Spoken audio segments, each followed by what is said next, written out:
What's up guys, I'm Phoenix Master 1 and welcome back for some more Fire Emblem Heroes, and this is gonna be my comprehensive review of Sonia, the latest Grand Hero battle unit that we have got. So I'll be going over how you can use her and what kind of builds you can run, and at the end I'll have a bonus section. As always, if you guys do enjoy these free-to-play unit reviews, I would really appreciate if you could leave a like and subscribe if you haven't already, and with that said, let us begin. Sonia is an infantry blue mage, and her stat spread is definitely not something that we see a lot for a blue mage, which is having pretty decent attack stat, but instead of having high speed or even workable speed, she's got low speed and instead has got balanced mixed bulk. She unfortunately doesn't have any kind of preferred weapon, which really sucks because this kind of bulky mage, we haven't really seen it too much for the blue mages, and having a preferred weapon would have definitely solidified her position. So she does have some free-to-play comparisons. Oliver is the closest one when it comes to her stat spread.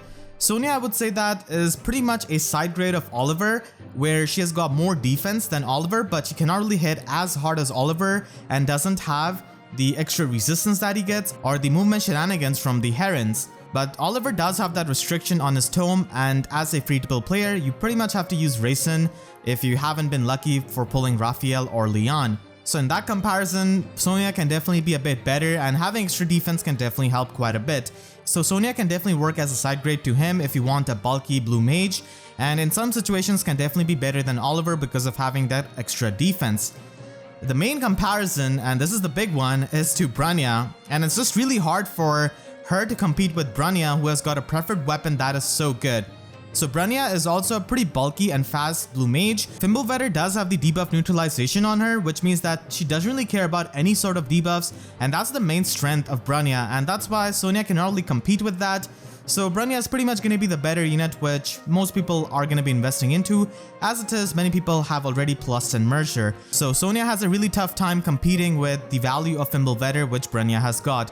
So her weapon is actually Blar Serpent Plus, which is not a very good weapon in the modern times because it is just completely outclassed by Pact Blooms Plus from Valentine Veronica.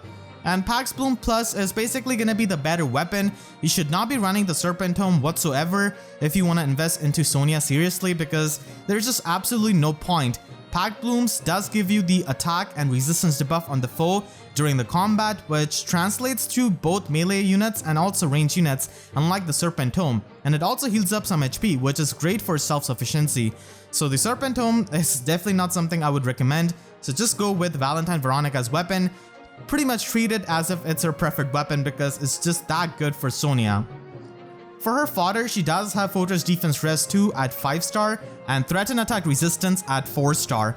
So both of these skills were not present on a Grail unit before. Even the Serpent Tome was not present. The Serpent Tome isn't really all that good, so I wouldn't really recommend you to fodder her for that. But her Slotty skill and Slotty skill can definitely be used for inheritance as a stepping stone for other really good fodder units. For example, you can basically fodder her Slotty skill and then use Gatry and inherit Fortress Defense Res 3 and Crafty Fighter at the same time, or get Spirited Spear with the Fortress Defense Res 3 skill. And Gatry is available in the Divine Code section, so Sonia should be something that you should just keep one copy of if you wanna inherit multiple things from Gatry. Eden is another one of those. She does have Vengeful Fighter, which you could inherit at the same time. Vengeful Fighter isn't the rarest skill, so you could get it from like other units as well, but still an option if you really want to get the Fortress Defense Res 3. Threat and Attack Resistance 3 is present on Winter Sothis, and she can provide you with Distant Counter, which means that you get 2 300 SP skills, which is really good for Arena. Winter Sothis is a pretty good unit, but if you want that for Arena scoring, then this is definitely going to be an option. And you can even get something like Threat and Attack Resistance and Special Fighter at the same time by using her for Slot C. Overall, despite not having a preferred weapon, Sonia is still a fairly unique unit because of her stat spread by having that balanced bulk compared to the usual speedy mages that we see in the blue pool. But just because she has niche doesn't mean that she's an extremely good unit or anything like that, but she's not really as bad as many people might get the first impression of. So she's definitely bulky for a mage and can work as a tank at higher investments, as you'll see later on with the builds, and pretty much works as a side grade to Oliver if you want to build up a bulky blue mage, and Pact Bloom Plus is definitely going to be the weapon that you have to use. There are many reasons why you may not want to invest into Sonia, and the first one and the big one is going to be that she doesn't have a preferred weapon, which means that she will not age well and she's prone to getting power crept. And by the time that she gets a unique weapon, that will be many years gone. So not having a preferred weapon is a huge blowback and a reason why you should not be building her. And Branya is pretty much, a better blue mage with Fimble Vetter, so she gives insane competition to Sonia, and she's pretty much a very popular merge project already. She's tried and tested and can work extremely well as a fast, bulky mage if you're looking for a really good blue mage to invest into. At the end of the day, Sonia turns out to be a pretty alright free-to-play unit. She does have her own niche of being a bulky blue mage by having that balanced bulk, and she's not really as bad as the first impression might lead you to believe. She can definitely get pretty bulky and stacked at high investments, but still she's not really a unit that is must to build or is gonna be a meta-defining free-to-play unit, kinda like Branya. So she's none of those things, but still she is pretty decent at what she does as a bulky blue mage. And now let's take a look at some of her builds. For the budget builds, you can just go with Quick Repose as her slot B skill because she's really slow. An attack defense solo can give you the extra physical bulk as well as the extra attack stat, which she desperately needs at like no merges. And Blair Serpent doesn't really help you with your attack stat either.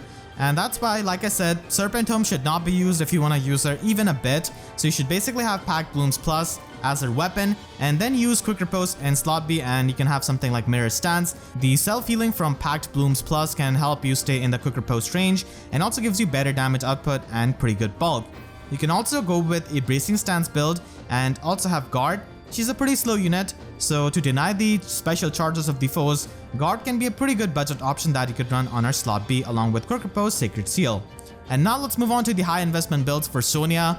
And the first build which I'm showcasing is pretty much going to be her perfect build. She is a really good candidate for close counter or close foil, so any of those two skills can work. And lull attack, resistance, and slot B is absolutely fantastic with Quick Repose, Sacred Seal. For slot C, it's a bit flexible. You could run attack smoke on budget, or you could even have joint drive attack, which is going to be pretty good. So this is pretty much the bulky blue mage that you can build up at max investment with close counter or close foil, and this is definitely a pretty good option if you want to invest into her heavily. You can also alternatively use Mirror Stance 3, which you can find in the Divine Code section if you just want to use her as a ranged tank and if you don't really want to give her close counter or close foil. If you want to use Sonia a bit more in the player phase, then she can definitely pack a punch with something like Attack Rest Push 4 and Joint Drive Attack. So push skills do 5 points of recall damage and Pact Blooms Plus will heal up 4 points of HP. So at the end of every combat you're still going to be taking 1 damage, but still if you're fine with that, then you can definitely use her as a semi-mixed phase unit. She cannot really double in the player phase, but we're basically trying to hit very hard in player phase, which is possible with the attack and resistance debuff of Pact Blooms, lull attack resistance, the extra attack from Joint Drive Attack, as well as Attack Rest Push 4. So she can definitely pack a punch, and this pretty much allows you to have a bit better player phase compared to the other builds. And you can also use her with Special Spiral to spam Iceberg. This pretty much means that she's going to be killing most of the things on retaliation because her resistance is extremely high. So that is definitely an option, and Pact Blooms can help her have that healing, which is really good. If you don't really want to inherit too many other skills on her, then this Fortress Defense Rest 3 build is a pretty basic one, just building off her base skill, and you can just run Quick Repose and have Attack Rest Bond as a Sacred Seal. And finally, you can definitely use her in Aether Raids offense as a ranged tank because of her pretty good resistance, and overall the better bulk is going to be helping you quite a lot in tanking. So this is a build which you could do even if you're a free-to-play player, because Mirror Stance 3 is available in the Divine Code section, and for any kind of slow unit, Mirror Stance 3 is going to be a pretty good option. And because of Mirror Stance 3, she's basically able to take on Bramimond, as you will not be able to trigger his Glimmer, Moonbow, or anything like that, and you can just run Attack Smoke. Now the solo skill might seem a bit counterproductive with her weapon, but in Aether Raids, as it is, you want to keep the ally unit one space away so that they do not get sniped. So you can still trigger her weapon as well as the solo skill, and it is highly recommended because she can get the extra attack as well as the extra defense. If you want to improve that build even more, then you can run something like Sturdy Stance 3, which is definitely harder to get, and have Pulse Smoke for dealing with a lot of the pre-charged Bramimons or infantry pulse teams in general, which are not really going to be that common, but still Pulse Smoke can be nice for stopping a lot of specials. And you can pretty much go with the same build. Lull Attack, Resistance, and Pact Blooms Plus is just amazing combo for stacking up in combat debuffs. She can basically function as a Blue Sophia with a Raven Tome. She doesn't really have anything fancy for a Raven Tome unit, but still she can function because of her bulk, and it is certainly not bad. You could go with Triangle Adept, or you could also go with Mirror Stance again. It really depends on which kind of matchups you're trying to cover for your Aether Raids offense, and she can easily work in the Astro season as well. So you can get Null Counter Disrupt from the Divine Code section again and basically run Triangle Adept or Mirror Stance in slot A. And she can function as a Cavalry Slayer. If you don't really want to use a Micaiah, then I guess you could use Sonia, but she's going to be taking a lot of investment. So Attack Rise Unity is really good in Astro Season because Miraculous will inflict the attack debuff, which pretty much adds up to your attack, which is really great. And a lot of teams in the Astro Season will utilize a lot of cavalry units in general, so you can basically have extremely good damage output against them. And because Sonia is pretty bulky on the resistance side as well, she's not going to be taking too much hit. The extra firepower from the effective damage is extremely helpful in taking on some extremely bulky cavalry units which are going to be super annoying. So that's an option if you really want to decimate a lot of the cavalry teams and mixed teams. This might seem like a bit of a meme, but you can actually use her speed super boon productively by just investing into her speed with something like Flora Guide Plus. Pact Blooms is pretty good for the slow tanky builds, but if you want to go the speed route and actually use her speed super boon, then getting Flora Guide from a 4-star summer loot is definitely going to be an option that you could go for. And in the light season, it's relatively easy to speed stack because you have got Peony and her Flower of Joy. And this kind of Sonia can easily hit 57 speed. You can get Null Follow-Up from the Divine Code section, and it is going to be a necessity if you want to face Bramimond. And Speed Rest Solo can be found on Urk, so you can basically have a double solo build, and this kind of Sonia can definitely deny doubles from many of the units. And if you run something like Temari Air, then you can even debuff the opponent's speed, which means that she's going to be able to outspeed more things. So this is definitely possible in the light season. And you can also go with the Steady Posture build if you don't really want to run Null Follow-Up, because Steady Posture's guard effect can definitely help you just prevent the specials of stuff like Bramimon and other threats. And Low Attack Speed can give you the extra in-combat debuffs, and Pulse Smoke is going to be a pretty good option as well. And then finally, if you want to go all out, then you can run the tier 4 solo skill with Null Follow-Up and Pulse Smoke, and she can basically be a worse Brunia. I'm not gonna lie, Fimble Vetter is really good for the debuff neutralization, so Sonia can hardly get to that level, but she can pretty much mimic what Brunia does in the light season. In the Astro season, Brunia is going to be better because Miraculous is going to be inflicting those debuffs, and that's why Fimble Vetter is so useful. In the light season, it's much easier to just isolate Triandra with Mila, and she's not going to be, spreading the debuffs from her dance. Not to mention, she can always get baited out because of her high attack stat. So that's why light season can work out, but she can also be used in the Astro season in many of the matchups. And finally, if you want to use her in Arena, then you can definitely go with this kind of build with B-Dual Infantry 4. Low Attack Resistance and Joint Drive Resistance can be found in the Divine Code section on Guinevere, and because she doesn't have a preferred weapon, you will have to run a tier 4 Slotsy skill in order to have the max Arena score. Blue Flame can also be found in Divine Code's 1 section, and it does have pretty good synergy with her weapon, and it also gives her nice damage output for a low cooldown special. She already gets the healing from her weapon, which is pretty good. And now time for the bonus section. As I said before, if she had a preferred weapon, that would have been even better because she would have been able to solidify herself as a bulky blue mage and would have aged better. So I think that she definitely should have got a preferred weapon because she's a really important villain, and this is the weapon which I will give to her, which is Tome of Denial. I pretty much got the inspiration of this weapon from a tweet of my friend Fargast.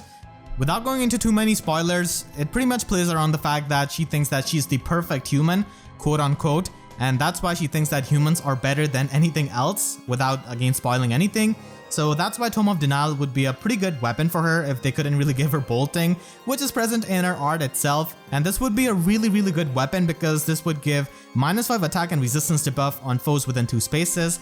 And if she's within 2 spaces of a ally who's a human, then she can make a guaranteed follow-up attack. And this is huge because she can free up her Slot B skill and Sacred Seal from running Quicker Post and just run other things, which can definitely just increase her viability so much. And something like this would have definitely solidified her role as a bulky blue mage who could function in both phases. Even though she doesn't have the debuff neutralization, she still would have been a really solid bulky blue mage in the free-to-play pool that we don't really see that much. So let me know in the comments what you think about the Siri craft, about her preferred weapon, and make sure to share this video with your friends who are thinking of building up Sonia. There are definitely going to be a lot of options to be found in this video, and I want to thank all of my YouTube members for their constant support. And if you enjoyed, then please be sure to leave a like and a comment.